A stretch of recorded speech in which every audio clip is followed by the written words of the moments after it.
Thank you so much, Dr. John Lewis, for coming on Wellness Your Way. I'm really excited to have you here today. Thank you, Megan, for having me here. It's my pleasure, and I'm happy to talk to you and your listeners. Of course. Well, you have such an interesting background, and I've read the formal part of your bio to our audience, but please fill in some of the gaps and tell us who you are in your words and how you wound up here. I'd be happy to. To me, I'm all about credibility, face validity, which means that anything that I talk about anytime I'm lecturing or having an opportunity to speak to people, anything that I would recommend from a health perspective and nutrition, supplementation, or exercise is what I do for myself. And for me, like hypocrisy is the last thing that I would ever want anyone to accuse me of being. That to me is, especially in the health and wellness world, that's a no-no. And so I've been at this for so many years. I mean, it's like part of who I am, really. It's really in my DNA and my genes. And so I started from as a very young kid playing sports. I got into drug-free competitive bodybuilding in college. Didn't really last too long at that because I discovered that if I thought I was going to, even dream of making a living in bodybuilding, I'd have to take drugs, and I wasn't willing to go down that road. It was just not a price I was willing to pay. And fortunately, I felt like I had enough of a brain that I didn't need to just, sell out and make a living off of my body as opposed to Yes. something a little more intellectual and hopefully to help better humanity. But as I got into really grad school and looking at nutrition and exercise and health and wellness more from, say, a sports performance perspective, shifting to a health perspective, that was really what took me down this long road that I've been on up to this point. And of course, I had almost a couple of decades in academics running clinical trials in nutrition, and same story, supplements and exercise, and leaving academics 6 years ago, deciding I had had enough of that and wanting to go into business based on a lot of the research that I had conducted at the University of Miami. But again, I'm just, I'm somebody who I'm trying to spread a message. I think it's so important today with all the epidemics of chronic disease that we have in not only our country, but really worldwide. It's important that people can, find information. And I'm not saying I'm the Mecca of all knowledge either. I certainly don't profess to know everything, especially about nutrition. As you well know, the field of nutritional science is just so immense.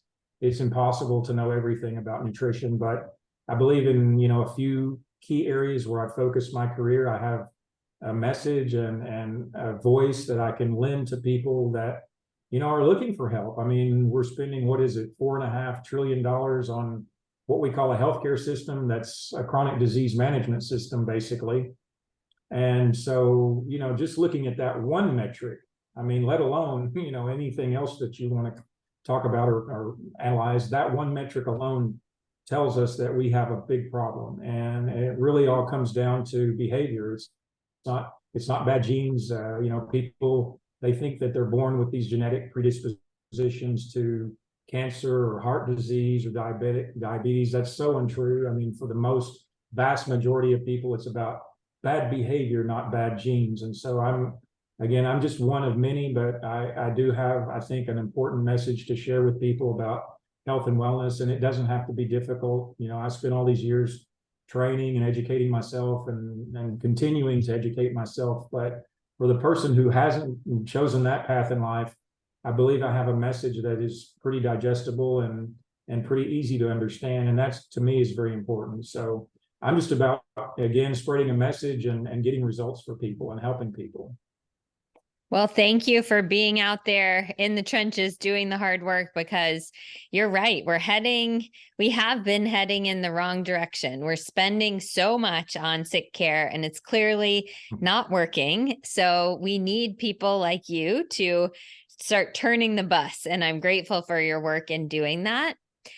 Now, I think it's probably impossible is an understatement to say that it would be very difficult to summarize all of the research you've done into sound bites. But I'm going to ask you to do the very difficult or the impossible thing. You've been the PI, which is kind of like the lead person on 30 clinical studies on exercise and nutrition and health and supplementation.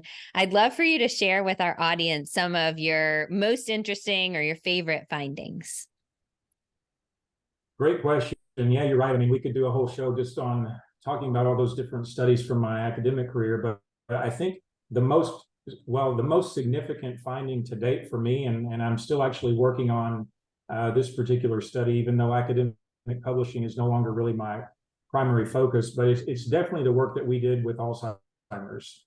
And anyone who, I don't know if you've had a family member or someone that you know that you were close to that had it. I didn't either. It's interesting, like growing up, my dad, my grandparents, my aunts, uncles, they all died of everything but Alzheimer's. No one had that in our family. So I wasn't personally affected by it, but I had an opportunity to work with one of he's still, and in fact, he's right in your neck of the woods in the Dallas area, Dr. Reg McDaniel, who introduced me about 20 years ago to the concept of polysaccharides and how effective they can be. And we ended up running this clinical trial with this allopolysaccharide complex. And so we ended up showing just some remarkable findings from this study. We discovered, after giving people this formula, this dietary supplement formula for a year, and these were people with moderate to severe disease, which is the worst. I mean, you're talking really sick people. They were on average 79.9 years of age, so very old folks. And then, oh, by the way, they didn't just have Alzheimer's, they had diabetes, depression, different forms of heart disease. So really, really sick people. But we put them on this product, and we chose these people actually because Big Pharma is not interested in them. Big Pharma doesn't typically look at people at that level of severity as being worth studying because they feel like at that point, there's really no hope. And I think for many people, that's really what they've come to when they have obviously it's not the person, it's the caregiver, right? Or it's the secondary or tertiary caregivers who are around the person with the disease, and they see this person declining to such a state, and they have very little hope from a conventional perspective. But we put them on the product for 12 months, and then we did the neuropsych cognitive testing at baseline, 3, 6, 9, and 12 months. And then we drew their blood at baseline in 12 months due to a limitation in the budget. We didn't have enough money to do the blood at 3, 6, and 9. But what we showed was just so profound. We showed clinically and statistically significant improvements in cognitive function at the 9 and 12 months. Now, you and your listeners, don't take my word for it. Go to PubMed, do your own literature search. That first paper we published was in 2013. It's hard to believe that's been 10 years ago. But whether you're talking about the 5 FDA-approved drugs for dementia, another nutritional, hyperbaric oxygen, acupuncture, music therapy, sound therapy, whatever, nothing else has shown that. I mean, it just such an exciting finding. And it really was like sort of my peak, I guess you could say, of my academic career, where I was just so happy and so impressed with that. I mean, even had caregivers and even staff members while the study was running were calling me in tears of joy saying my loved one is, talking about things or doing things that he or she hasn't done in some cases in years. So It was very profound. Yeah, it was very profound to have that kind of result in research. I mean, it's wonderful to do great research and do it ethically and, do it by the standards that we conduct research by. But when you can actually make a difference in people's lives, that's where you really, you can do something special. And so in addition to the cognitive function, which, again, was beyond actually what we expected, even with the sort of the anecdotes I was getting along the way, in the blood, we showed improvements in inflammation, which, as I'm sure you know, everything today is related to inflammation on some level. I mean, you can't really talk about any chronic disease without recognizing the importance of chronic systemic inflammation. So we were able to lower inflammation according to TNF alpha and VEGF, which again, we were probably the first group to even publish something like that in people with Alzheimer's. And then second, we showed an improvement in immune function according to the CD4 to CD8 ratio.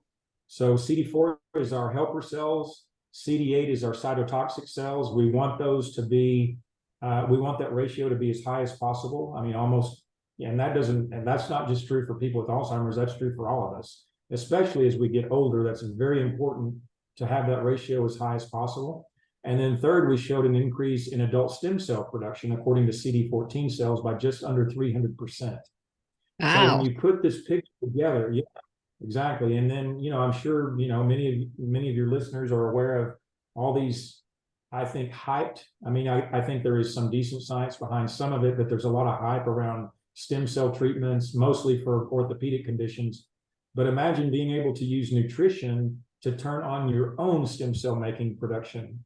I mean, that was just, for us, again, a very exciting finding. So without having imaging data, without being able to like look at the morphology of the brain or, see what was going on with the tau or the tangles or plaque or whatever in the brain, we didn't have that level of funding. But it makes sense to us that the only thing that can explain the clinical improvement on the cognitive side is that you had this increase in the adult stem cell production process, and while at the same time you're lowering inflammation. So Yes. those stem cells would migrate out to the brain. Neuroplasticity, of course, is commonly recognized today. 20, 30 years ago, it was not, but now we know that the brain cells can actually have, parts of the brain can be regenerated. And so how in the world were these people able to start remembering things, functioning again, doing things that they hadn't done in many cases for a long time without having something at the cellular level occurring? It doesn't, otherwise it doesn't make any sense. So our working theory, is that the body is sending these stem cells out to the brain, migrating out to the brain to repair damage, create new neurons, new synapses, whatever the case may be, to actually allow these people to function again. So, I mean, that's a mouthful, I know, but it's just, again, it's really the peak of my research career and what we found. And we ended up publishing 2 more articles subsequent to that first one. And then we actually have a 4th paper that's currently under review. In fact, I just submitted the comments back to the editor yesterday. So I'm not, again, I've been out of academics for 6 years now. I'm not focused so much on publishing peer-reviewed articles anymore, but I do think as a company, a health and wellness company, a dietary supplement company, it's so important to continue, having that foundation of science as really what I'm basing my messages on. And so this 4th paper is really exciting. I don't know if, normally I don't talk about papers pre-published, but it's actually something also very exciting. If you'd like me to mention that too, I would. But Sure, please go for it. Well, so there are some interesting concepts, and if I could, sometimes we say, well, what if you could do it all over again? If I could do it all over again, one of the things that I would really focus in my education that I didn't focus a lot in would be the immune system. I just find the immune system so fascinating. And it's so much more than just our first line of defense. It's against infection or, any other kind of insult. It's actually, if you look at it from like the analogy of an orchestra, it's actually the conductor of the orchestra in the sense that it's constantly talking with all our other major organ systems to help keep them in balance. And if our immune system is not in balance, then you can't possibly expect the cardiovascular system, the central nervous system, the musculoskeletal, all the other organ systems to be in balance. So I just find immune function in general so fascinating. But what we looked at is two of the main components that have been studied going all the way back to like at least the mid-80s are the Th1 and the Th2 components of the immune system. There's Th17, Th23, 33, there are quite a few different ones, but a lot of research has been looked at in the Th1 to Th2 balance. And so, for example, like with a Th1 dominance, you may have something related to an autoimmune disorder like rheumatoid arthritis. If you have a Th2 dominance, then you may have allergies to certain foods or environmental things. So it's very important to have that Th1 to Th2 balance, as close to unity as possible. And if your Th1 are dominant or Th2 dominant, then again, that's where you can have these other issues. So I was initially looking at something that I'd read in one article that the authors referred to as an inflammatory index that I thought was an interesting concept. I looked at that in our data. It didn't really prove fruitful. But then as I was reading some of these articles about, again, different components within the immune system, it dawned on me, I thought, well, wait a minute, let me look at this Th1 to Th2 ratio. So when I write an article initially, the first thing that I like to do is go to PubMed and do a lit search and see what else has been published. I kid you not, I could not find one article where this had been looked at in Alzheimer's disease. Wow. And I thought, so yeah, exactly. That's what I thought. I thought, wow, like this is the sixth leading killer of Americans. We're spending over $500 billion a year in formal and informal costs to this disease. And not one person has looked at the Th1 to Th2 balance in Alzheimer's disease. So I was like, wow, what a cool thing that I've kind of stumbled on here. So I calculated these ratios. There are actually 6 different ratios. If you look at these different cytokines and growth factors, these proteins that different cells secrete. And so the key ones for this analysis are IL-2, interleukin-2, interleukin-4, interleukin-10, interferon gamma, and TNF-alpha. So I calculated these 6 ratios with these 5 different proteins. And oh my God, like I looked at the data when I first, made the calculations, and I'm like, wow, these people are so out of balance, like they're so Th1 dominant. Mm-hmm. And it blew me away how badly they were. And we had another study of healthy people where we had the exact same battery of cytokines and growth factors that we collected. I calculated the ratios in that data set. Oh my God, like the differences were just unreal. So in the healthy people, pretty much everyone is at unity. You might have just slight different values, but the ratios are all very close to 1. In the Alzheimer's people, you're just way, way Th1 dominant. It's like crazy how out of balance they are. And so what the paper ends up showing is, number one, the first thing is that we're characterizing these ratios. What we think is, again, for the first time, I had one of the co-authors of the paper also do a lit search. He couldn't find anything related to this in Alzheimer's previously. So we're going to characterize this for the first time in people with Alzheimer's. We've compared it to healthy people, which again, wildly different. I mean, it's remarkable, and it helps to create or paint the picture. It helps to complete the picture of why people with Alzheimer's are so sick. And then over that 12-month period where we put them on our formula, they actually start rebalancing. 5 of the 6 ratios start going toward unity, which is very nice. And then finally, the cherry on the polysaccharide cake is that, excuse me, the change in the ratios over the 12 months is correlated with the changes in cognition over the 12 months. So cool. And so exactly, it's such a nice link between immune function and cognitive function, which is kind of a proxy, if you will, for central nervous system or brain function. I mean, obviously, again, we don't have any morphology data on the brain itself, but using cognition as a proxy, again, for brain function, it's so nice to be able to make that link between those 2 organ systems. So this is just a beautiful paper, and I'm hoping just literally any day now we'll get the acceptance notice, because I've responded to all the questions that the reviewers had. So it's a really cool paper that we can now show with our particular polysaccharide formula that we can actually help to rebalance the immune system in people who are very Th1 dominant, which is very important to help prevent these ultimate autoimmune conditions that are not even necessarily in the same realm as Alzheimer's. But as you know, all these different chronic diseases are so interrelated.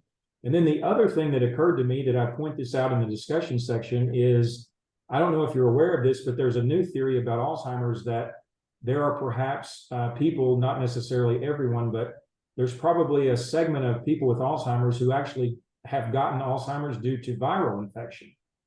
So whether it's herpes or hepatitis or HIV or whatever, there's a segment of the population that, they have these underlying viruses, and then, just dealing with the body dealing with these over, excuse me, a lifetime, eventually it has a negative effect on the brain. And so it makes sense, because if you look at how some of the other literature talks about, when you have a viral infection, your Th1 goes very high.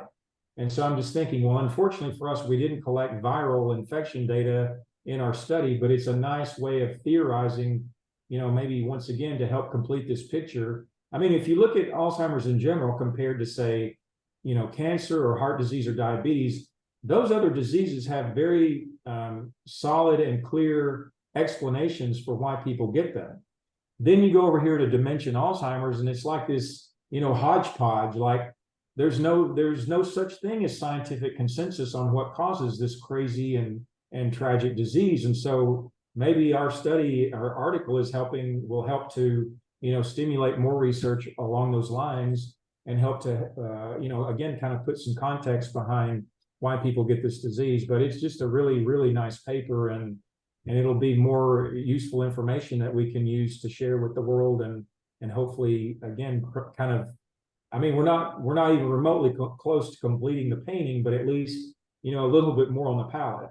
Yes, that's absolutely incredible. And again, I can tell your passion for this research. It's truly so exciting to be having these breakthroughs when the traditional medical community is saying, no, there's nothing you can do. And I think it's heartwarming and amazing that you're working with these people in many of these studies who are not even the interest of most of these larger clinical trials. So it's very fascinating what you're doing. I'd love to just try to summarize those 2 trials for the audience to make sure that they're all caught up to where you are. In the first one back in 2013, you're using this polysaccharide formula, which we'll talk about in a moment, to both lower the inflammation and increase the stem cell production of patients with Alzheimer's. And by doing that, you're able to show statistically significant reversals in cognitive decline. So actual cognitive improvement after 9 to 12 months. I know, again, a summary is tough, but is that an okay summary of the first one? That is a great summary. And let me just point out too, I don't want to get us into any regulatory issues here. We're not talking about using nutrition to treat disease, right? Yes. The FDA disclaimer is nutritional products do not treat, manage, mitigate, prevent disease. Yes. So actually, this is way more fundamental. What we are doing is, with our polysaccharide-based formula, we are providing the raw materials that the cells need to function properly and to allow the body to heal itself. That's not treating disease. That is so fundamental to a life and to the bioengineering of life. And so I just want to make sure that we're clear that, our listeners are not thinking that, oh, hey, this guy Lewis is talking about treating Alzheimer's disease. No, we're not saying that. We're saying we're providing the raw materials to the body to heal itself.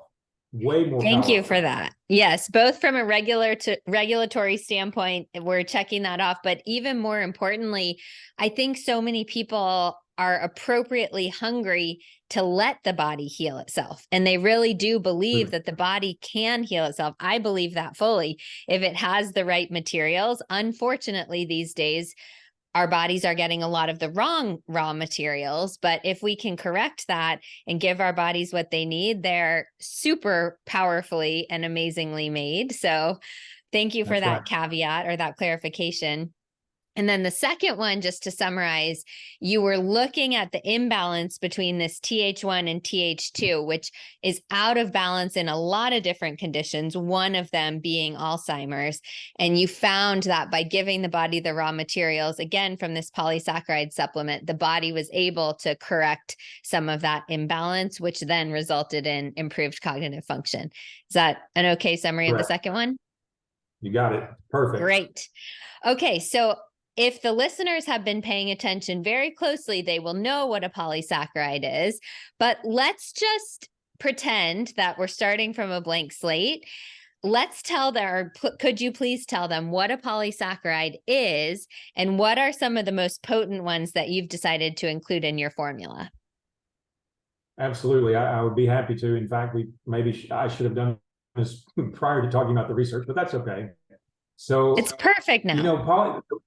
The word polysaccharide is so funny to me, and I'll tell you why. Because as you know, in the media, I mean, for many, many years now, we've been led to believe that sugar is evil, right? Like sugar is such a bad word. And if I came on your show and the first thing out of my mouth was, hey folks, guess what? Sugar is good for you. You'd be like, oh my God, why did I bring this guy on my show? Right. So, but it's so important for people to understand, as we say, don't throw the baby out with the bathwater. Sugar is not sugar. It depends on the sugar. It depends on the molecular structure, going from a monosaccharide to a disaccharide to a poly or oligosaccharide, which is what, in the latter category, what I've been working with. And also not just the molecular structure, but also the source of it. So when we're talking about things like high fructose corn syrup and sucrose, people, the average American is just gorging him or herself on those simple sugars today. And no wonder we have all these diseases. Absolutely, I'm right there with you 100%. Those are not the sugars that we want to be consuming even a little bit, let alone, attempting to avoid. However, polysaccharides are sugars. They are very complex sugars. In fact, they're almost like 5D. They're so complex that they cannot even be entirely characterized. That's how complex they are. And they actually, compared to, say, amino acids and fatty acids, they have way more coded information in them. Because of that complexity, they have so much more information that ultimately, at the end of the day, when you consume these things and it gets down to the genetic level, down to our genes, they actually have much more information to direct and guide our genes than amino acids and fatty acids do. So these polysaccharides, particularly from aloe vera and rice bran, which is a lot of the work that I've focused on over this last 20-year period of my life, those, to me, I would argue, I know there are lots of good polysaccharides that come from other things like different types of mushrooms, different types of seaweed. I'm sure there are plenty of plants that haven't even been discovered yet. Obviously the earth is a very big place, and there's just no possible way we can know every plant and what its potential health value is. But nonetheless, compared to anything else that I'm aware of, now I can't claim to be an expert on the different types of seaweed, and I haven't really, in full disclosure, I haven't really looked into too much into the different mushrooms. But again, from what I've studied, my own work, the work of other investigators around the world that I've read on the aloe vera and the rice bran side, to me, Megan, I'd put those two up against anything else, and that includes, anything. Any type of nutritional. I don't care if you want to talk about curcumin, ginseng, anything that you think, and certainly both of those are very effective and very good.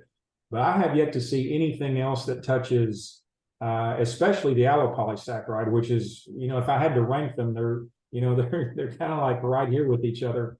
But I would rank the aloe just slightly a little bit ahead of the rice bran. But so again, these polysaccharides, for our listeners, if I use the word complex sugar, that's also a polysaccharide. And again, we're just talking about the particle size, the molecular structure, all the different carbon bonds, and then the source. And that really is, how you would distinguish between something that's a sugar that's good for you versus a sugar that's not.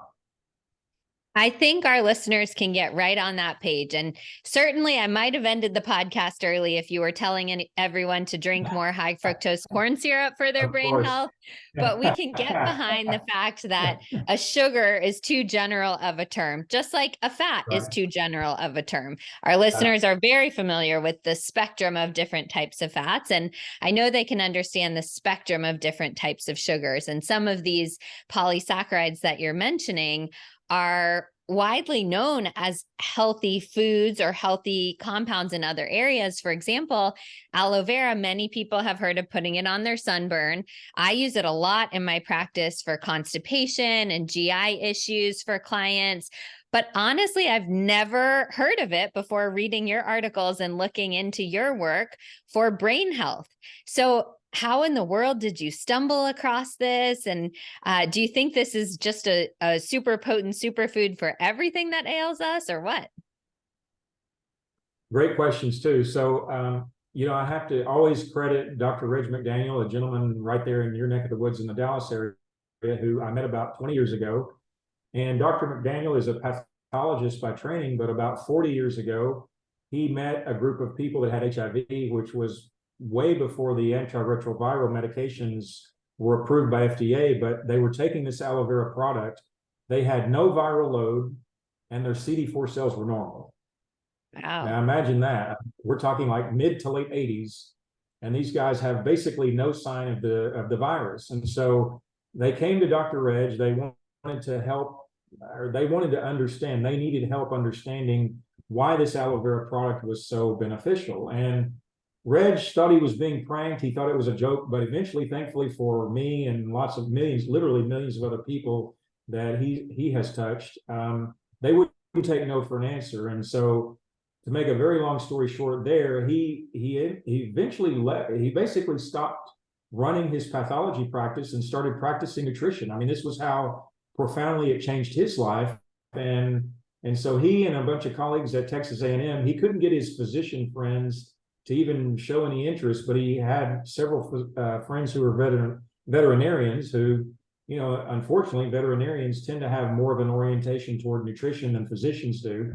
But anyway, it completely changed his life. And then fast forward about 20 years later when he and I met, you know, what I learned in graduate school about polysaccharides maybe was a half of a lecture in biochemistry. I don't even think it was a full lecture. And the only thing I knew about saccharides, you know, much like what you're describing about your own, you know, what you know about them, is that I thought they were basically an energy source. I didn't even think of, you know, saccharides or polysaccharides being anything beyond that.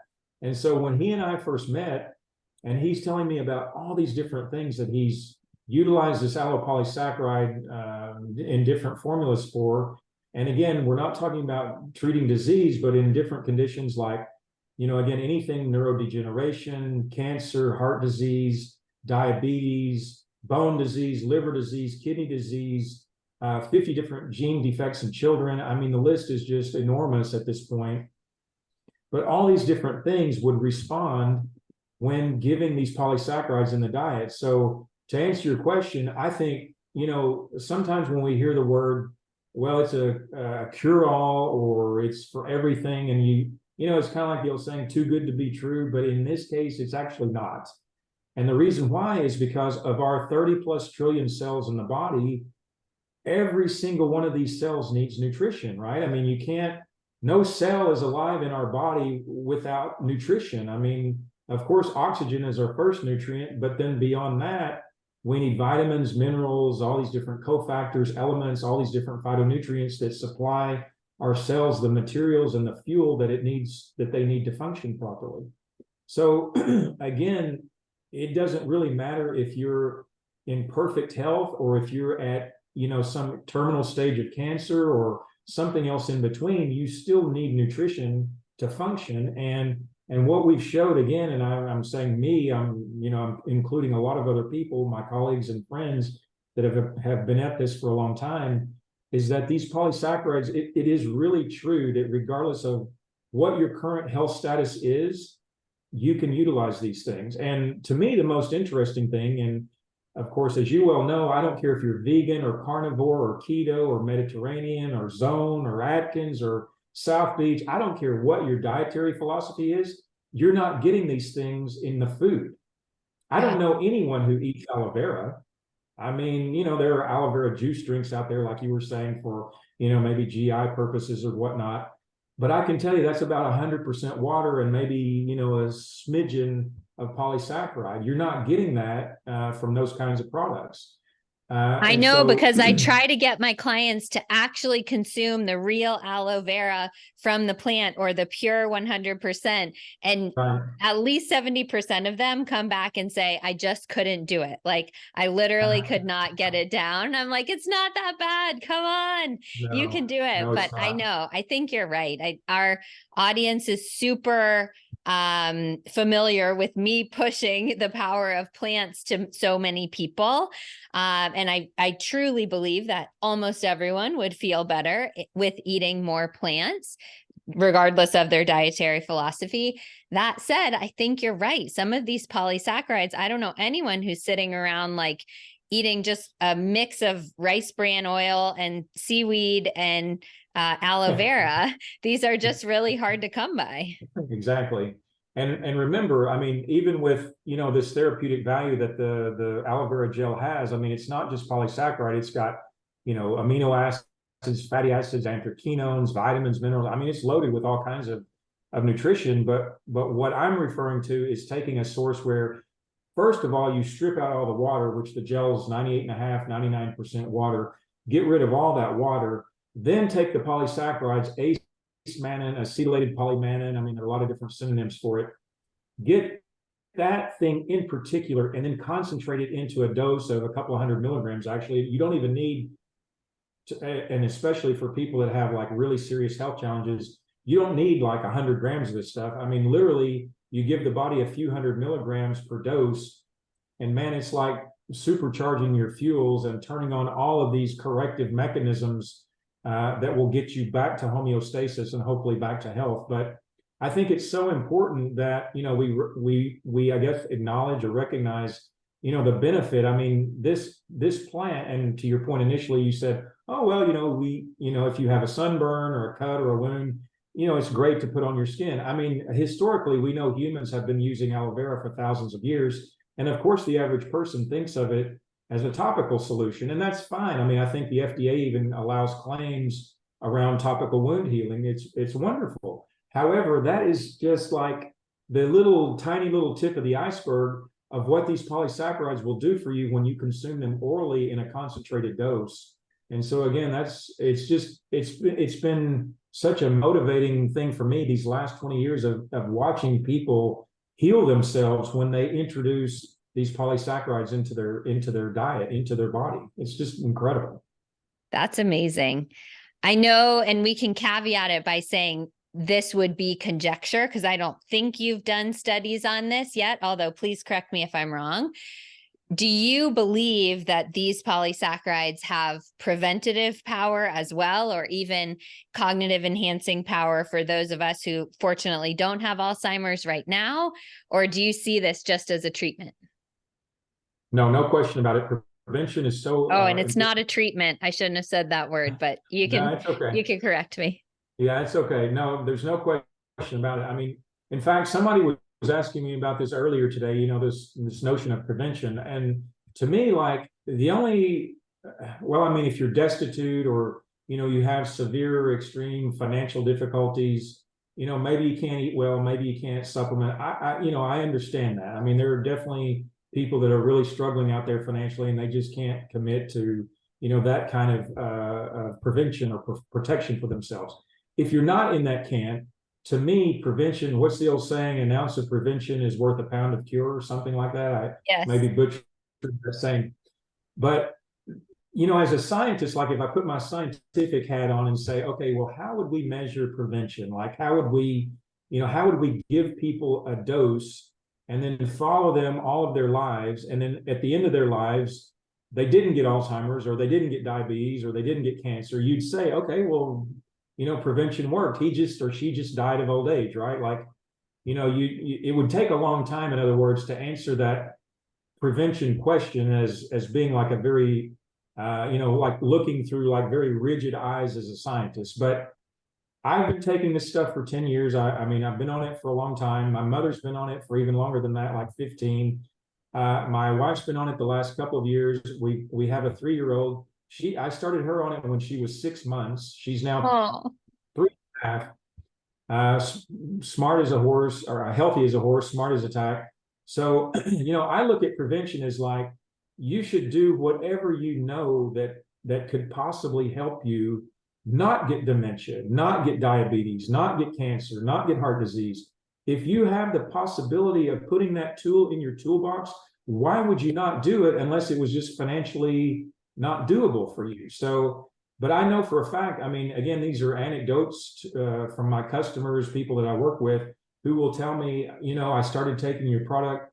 My mind is sharper. I'm clearer. I have more energy. I'm stronger. I sleep better. My gut works better. I just spoke to a lady today. Her IBS completely cleared taking these polysaccharides. So, again, it just depends on, what your perspective is on prevention. But I look at this as a very important tool in my toolbox, not just like it's, kind of important. No, it's very important to me. Again, and it doesn't matter what your dietary philosophy or preference is, you're not getting these polysaccharides from food. So you really need, along with your vitamins, along with your minerals, along with your fatty acids and your amino acids, you really need these polysaccharides. I would love to do more research. Unfortunately, as you may know, research is very expensive. And I used to be in this mode of, looking for people to make donations to research. I've given up on that. I tried that for a few years. I've just decided I'm going to make my business as successful as I can to fund my own research at some point. And that will be my strategy for answering some of these other questions, like what you just brought up around prevention. But yes, I'm sorry to be so long-winded, but I do believe that prevention is just as important as treatment, or, attempting to help rehabilitate or treat someone once they've gotten, some really tragic and sad diagnosis. I want to help people not even go down that road. I want them to prevent that in the first place. And of course, there's no cure for mortality, right? I mean, we're all going to eventually expire, but why not have a beautiful quality of life in the years that we have, as opposed to, just kind of monkeying along and not taking care of ourselves, and then we end up going through, really tragic, painful, and difficult years at the end, where we have a lot of suffering and our family suffers along with us. Who wants to do that? I mean, I witnessed all of that. All four of my grandparents died very badly. My dad died very badly. I don't want to end up that way. And I believe I can prevent that with what I know with nutrition and exercise. And that's what I do every day. I don't compromise on my health. That's incredible. I was hoping you would come out on the side of yes for prevention, because we're pro prevention over here at Wellness Absolutely. Your Way. And we also understand, I know all my listeners understand, because I go through studies all the time and try to help them understand the flaws and the benefits and all of this. They understand that preventative studies are very hard. We can't lock people in a cage for 80 years. We wouldn't want to do that. There are too many factors. But just the fact that you're seeing anecdotally these benefits, and you believe based on the science that it has the power for helping our body fight against these things, that is incredible. Now, I want to close by giving the audience the full information on where to get Daily Brain Care, which is the supplement. But before we do that, I would love for you to share 2 tips with them that can help them protect their brain health that are not related to the supplement. Anything that you do to protect your brain that's not the supplement. Well, stepping outside of the nutrition world, number one has to be exercise, right? I mean, the brain, we don't think of the brain as the same as our heart, our lungs, our muscles, our bones, but the brain absolutely responds to physical activity just like every other major organ does. So, man, you've got to move every day. I mean, I don't care if it's just for 20 or 30 minutes. You have to move every day. So exercise for me is just, again, it's within my DNA. It's what I do every day. So that would be, well, number 2. Nutrition is number 1, but exercise is number 2. And then just to keep it to 2 points, I'd say probably a little bit less important than that, although very important, is sleep, right? I mean, we have to sleep. We have to go through, 6, 7, 8 hours every night of allowing our body to regenerate. Even the brain, that's when the microglia clean out all the garbage from our brain. If we're not sleeping, our microglia cannot do their job. So we have to get our brain clean. We have to allow our lymph system to pull all of that stuff out of us, so that when we start the next day, we're refreshed, we're revived, we're regenerated, and we have the capacity to take on a day. I mean, when I just came back from a trip, I'm dealing with some jet lag. I'm not sleeping well the last few days, and I'm waking up, not 100%. I'm closer now. I was really bad 2 days ago. I'm better today, and hopefully tomorrow I'll really be 100%. But man, sleep is just so important. So exercise and sleep would be my non-nutrition go-tos for brain health and overall health. Amazing. So helpful. Now, I know many of the audience members will want to learn more and hopefully purchase Daily Brain Care. And I'll put in a plug on your website, which we'll link in the show notes. You have a lot of really great articles for people to learn more if this interview piqued their curiosity, but they still have some more questions. So we'll definitely link to that. But please tell the audience where they can get Daily Brain Care and where they can learn more about you. Sure. So my best informational website is drlewisnutrition.com. That's Dr with no period, Lewis, Lewis, nutrition.com. And we have Daily Brain Care, both in a powder and a capsule version there. We have, as you mentioned, a lot of articles up. We've got product testimonials, our video testimonials. We've got links to all the papers that we've published. And I say we, I'm not a one-man show. I mean, I've had a lot of amazing collaborators and colleagues over the years helping me run these studies. And if anyone's interested in actually getting the PDF of the study, I'm happy to share those with you. They just need to email me. They can go down to the footer on the website. It has the email address, phone number for customer service. And I mean, there's, again, a lot of information there. They can also buy Daily Brain Care on Amazon if they prefer buying on Amazon as well. So that's also an option for people. But I'm happy to, help anyone. I'm happy to answer any questions. I've been an open book. I mean, there's nothing here that, is really a secret. It's it's again, as I mentioned, starting out, I just really want to help people. And I think it doesn't have to be as confusing or as difficult as people think it is. But I do believe daily brain care will be a valuable tool for you and a lot of your listeners. And I'm happy to, answer any questions that anyone has about it. That's incredible. It is truly the culmination of your life's work, all in a product that is helping so many people. So I hope that feels good. I know the audience are excited about it and grateful for you sharing your time today. And so am I. Thank you again, Dr. Lewis, for coming on Wellness Your Way. Thank you so much. It's my pleasure. I really enjoyed our conversation.